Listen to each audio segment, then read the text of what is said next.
میں نے ایک خاتون سے پوچھا، کیا آپ کو مردوں کے برابر حقوق ملنے چاہیے؟ تو اس نے ایک حیران کن جواب دیا۔ اس نے کہا کہ مجھے برابر کے حقوق نہیں چاہیے۔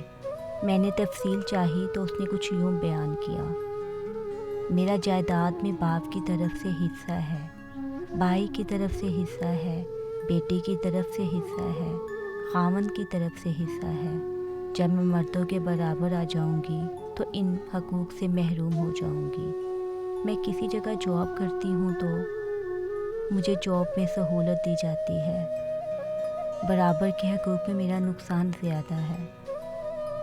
بینک، ہسپتال، مارکیٹ، ہر جگہ لیڈیز فرسٹ کے اصول پر مجھے ریلیف مل جاتا ہے۔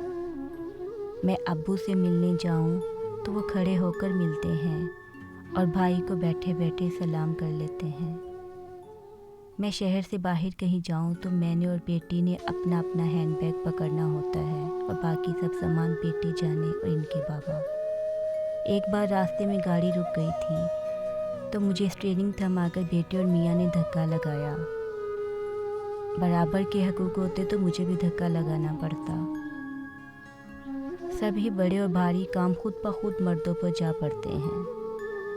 مجھے کبھی بل ادا کرنے نہیں جانا پڑتا، کبھی پینٹ والے کے پیچھے نہیں دوڑنا پڑتا، کبھی الیکٹریشین کے ساتھ دماغ کھپائی نہیں کرنی پڑتی۔ کمانے کی ذمہ داری کبھی میری نہیں رہی۔ میاں نے کمانے کے لیے نکلنا ہی نکلنا ہے۔ میں کبھی بھی یہ کہہ دوں آج کچھ نہیں پکایا، گرمی لگ رہی تھی یا موڈ نہیں تھا، تو بازار سے کھانا آ جاتا ہے، کوئی زبردستی نہیں ہے۔ لیکن ان کو کام سے چھٹی نہیں ہے۔ میاں کی انکم پر مجھے حق حاصل ہے، میری انکم پر صرف میرا لباس ان سے مہنگا ہوتا ہے، میرے جوتے کپڑوں کی تعداد ان سے زیادہ ہے۔ ایسے بے شمار فائدے مجھے حاصل ہیں۔ میں برابر کے حقوق لے کر گھاٹے کا سودا کروں گی؟ اتنی پاگل لگتی ہوں کیا؟